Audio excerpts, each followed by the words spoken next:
pra gente o livro de hoje, Filosofia para Corajosos, do filósofo brasileiro Luiz Felipe Pondé. Esse livro aqui, tá? Eu acho que a maioria de vocês deve conhecer o Pondé.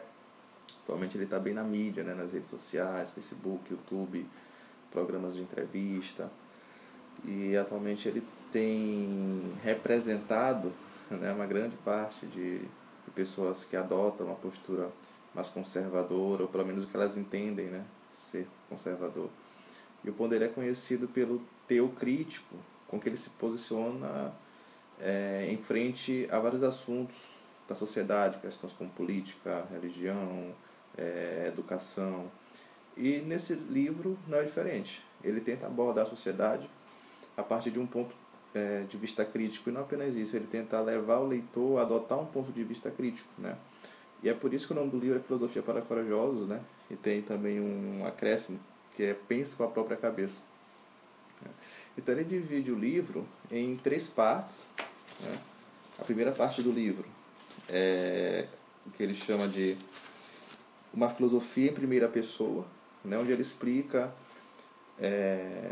como eu posso filosofar, mesmo sem ser um filósofo, né? Formado na academia, eu sou um leigo, mas eu posso filosofar a partir do momento que eu critico aquilo que eu vejo no meu dia a dia, no meu cotidiano. Eu não preciso necessariamente usar termos da academia, termos da filosofia, mas eu posso refletir acerca daquilo que se mostra diante de mim em vários cenários da sociedade. Daí eu posso fazer isso a partir de mim, sem necessariamente seguir a massa, reproduzir aquilo que eu vejo todo mundo fazendo, tá?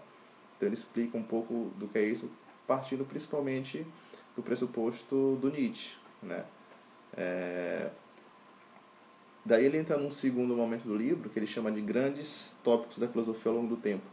Ele fala de temas como se Deus existe, ele fala sobre ética, fala sobre moral, fala sobre o hedonismo, sobre a política, sobre a educação. Ele toca em vários pontos, né, de um modo bem objetivo, né, como se ele estivesse falando mesmo face a face, né, com o leitor. A gente percebe que é bem nítido que ele não se preocupa em usar uma linguagem acadêmica, uma linguagem difícil. Não, ele quer se fazer entendido, né? O público dele, nesse livro, é bem claro, não é um público acadêmico, é um público de leigos, de pessoas que querem saber a filosofia sem necessariamente ter que falar em alemão, como ele diz. Eu não preciso filosofar em alemão, eu posso falar em português mesmo, e no português é bem claro. Ele é bem objetivo, ele é bem direto, ele é bem seco, né, digamos assim. Então, e eu acho que isso é interessante, porque cativa o leitor, né? Até pessoas que acham que filosofia é um assunto difícil, que filosofia é um assunto para pessoas muito intelectuais, muito cultas, podem entender que não, que filosofia pode ser sim objeto de estudo e de uso no dia a dia, no cotidiano. Então ele defende esses grandes tópicos. E por último, ele aponta por que ele acha o mundo contemporâneo ridículo, né? Ele critica muito a sociedade contemporânea, as formas de política, de educação, de se fazer religião. Ele é um crítico, né? Ele passeia assim, pelo materialismo, pelo niilismo. Ele não acredita em muito disso de que a vida pode ser bela, de que a vida você pode ter muita esperança. Não, para ele, você conseguir sobreviver bem no dia a dia já é o suficiente, né? Então ele tem essa pegada um pouco mais cética mesmo, e não cética, na verdade, como ele mesmo disse. E assim, quanto ao conteúdo do livro, concordei com bastante coisa, né, que ele fala, e discordei de algumas. Uma das coisas que eu concordei, por exemplo, é justamente essa crítica à sociedade contemporânea que ele faz. Nós temos sido uma sociedade, né, quando eu falo nós, eu falo de um modo geral, a maioria das pessoas, que ele chama de geração do mimimi, né? Aí vocês percebem que até quando eu faço um comentário desse tipo, nós, eu tenho que explicar, não, nós não é todo mundo, nós é a maioria. Porque senão eu já poderia criticar, Isaac está generalizando, o Pondé está generalizando, dizendo que todo mundo é doido. Ou seja, é justamente isso que ele chama de mimimi, né? Tudo vira polêmica, tudo, as pessoas se vitimizam. Ele fala que nós vivemos numa geração dos direitos, né? Todo mundo quer ver seus direitos cumpridos, o mundo vive para satisfazer os seus direitos, né? As pessoas deixarem de se perguntar os seus deveres. Como é que eu posso fazer o mundo melhor, ao invés de esperar que o mundo me dê sempre o melhor, o mundo me satisfaça, o mundo me faz feliz, né? Essa é a grande decepção dele com a sociedade contemporânea. Eu concordo com ele nesse ponto, né? Eu acho que, de fato, vivemos uma sociedade muito mimada, né? Dizendo de um modo geral. Estamos mais preocupados com o que podemos receber do mundo do que com aquilo que podemos dar para o mundo, né? Concordo com ele nesse ponto. Em outros pontos eu não concordo tanto, né? Eu acho que, de um certo modo, ao meu ver, ele adota algumas posturas um tanto extremistas, ao meu ver, um tanto radicais, como, por exemplo, quando ele fala de religião, ele é um ateu, né? Ele é um ateu. E quando ele fala de religião, o que eu percebo é que ele polariza o assunto no sentido de que ou você é um religioso, mesmo que pratica todos os dogmas da sua religião, segue todas as doutrinas, todos os credos, você segue aquilo à risca. Isso é ser um religioso, né? Pela vertente que ele acredita. Então, ou você é um desses religiosos, nesse extremo, que beira o fanatismo às vezes, ou então você é um ateu, né? Que não crê em religião alguma, que não crê em Deus algum, como é a postura dele, né? E eu acho que não é bem assim.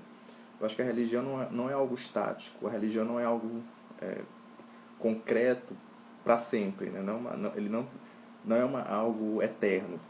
A religião ela é passível de mudanças, a religião é uma construção cultural, ela passa por mudanças, ela é passível de mudanças a partir de que a sociedade mude, né? A Bíblia é bem clara nisso.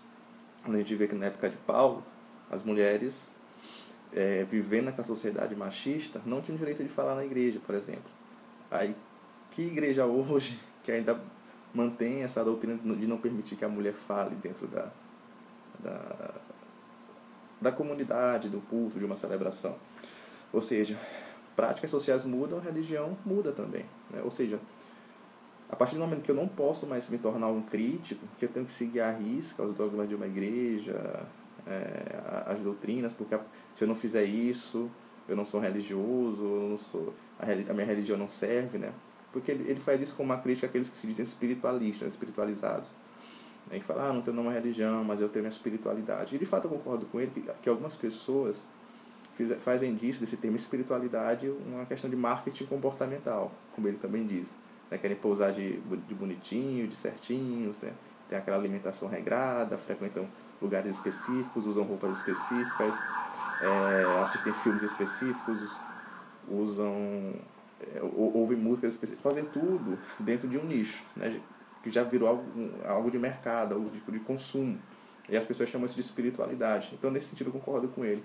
Mas eu discordo quando a gente possa se sentir enjaulado, nesse sentido de que eu não posso criticar a religião, eu não posso adotar uma postura diferente a práticas que eu discordo dentro da religião que eu professo, né? Então, assim, alguns pontos que eu discordo com ele, um dos pontos principais foi esse, né?